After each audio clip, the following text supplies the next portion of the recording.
Good morning. Gagawa tayo ng pichi-pichi. Ito yung kamuting kahoy, nakakayod na siya. Tapos ito, water na pandan. Nagpakulo ako ng tubig na may pandan. Tsaka, pinakulo ko siya. Tapos, kinuha yung tubig. Tapos, asukal. Lalagay natin yung kamuting kahoy. Kung ilang cups po ito. Yan.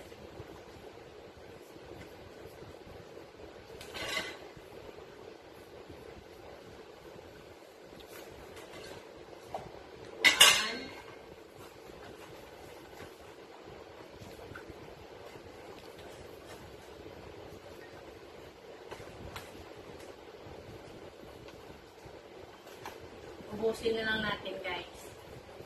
Siguro mga 2 cups. Nagdikit ang takip ko. Dumikit yung takip.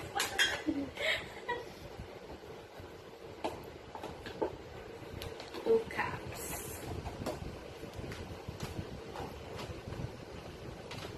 Tapos yung tubig natin,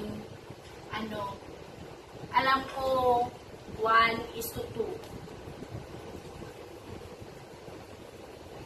Bali 4 cups. 1, 2.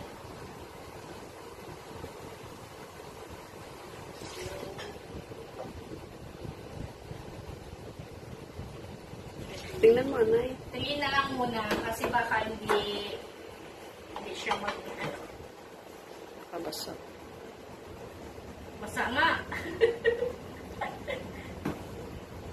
Pero okay na yun. Mag-a-add na lang tayo ng tubig. Pero alam ko 1:2 siya. Para maganda yung pichi-pichi mo. Tingnan mo mabuti kapag niya. Sukan mo. Sabaw. Tapos yung sugar natin.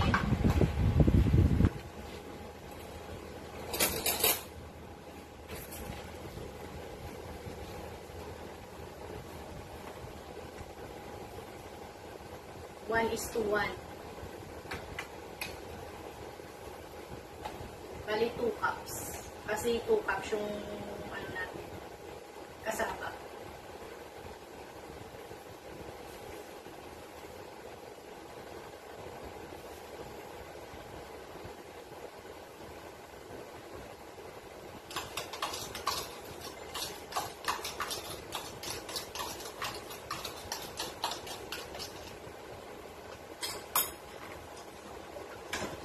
Mix lang.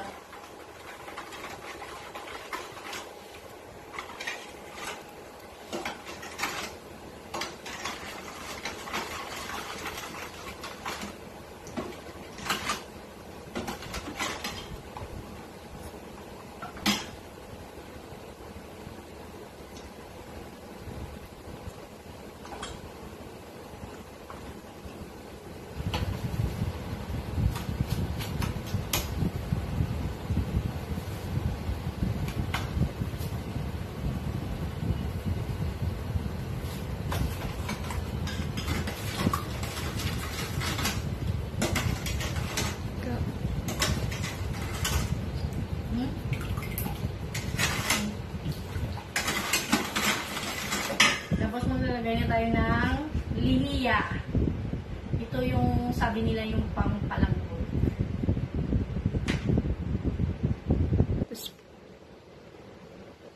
Maliit.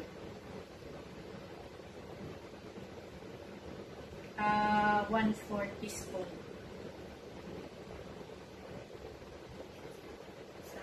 Sala.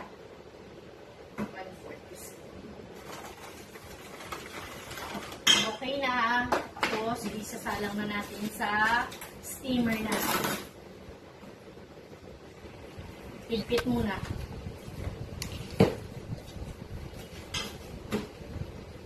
Okay, sisarado. Lipit para hindi makalat.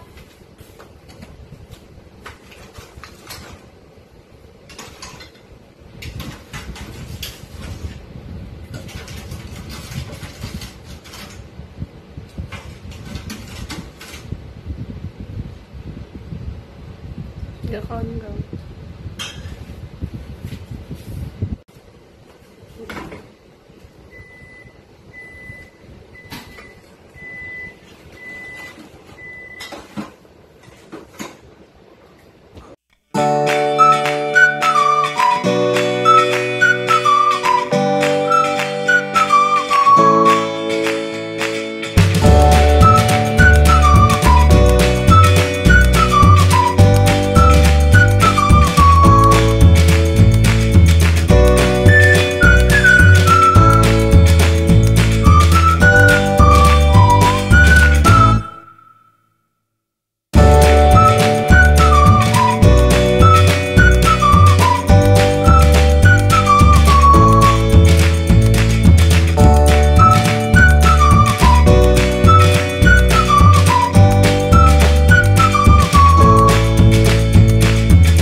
later. Pichi natin, guys. Ilagay natin sa plato. Itong iba, no? Pakita itong iba, no? Para ma-joke tayo lang. Numanol sa video. Yan. 3 lang ilagay natin. Depende po sa inyo kung cheese yung ilalagay o kaya nyug. Mas masarap kapag nyug eh. Pero sa amin kasi walang nyug, kaya cheese na lang ang ilalagay natin. Ganyan lang. Thank you sa panonood. Sana manood po kayo ulit sa susunod na video ko. Huwag niyo pong kalimutan mag-subscribe, tsaka mag-like and comment. Thank you, guys!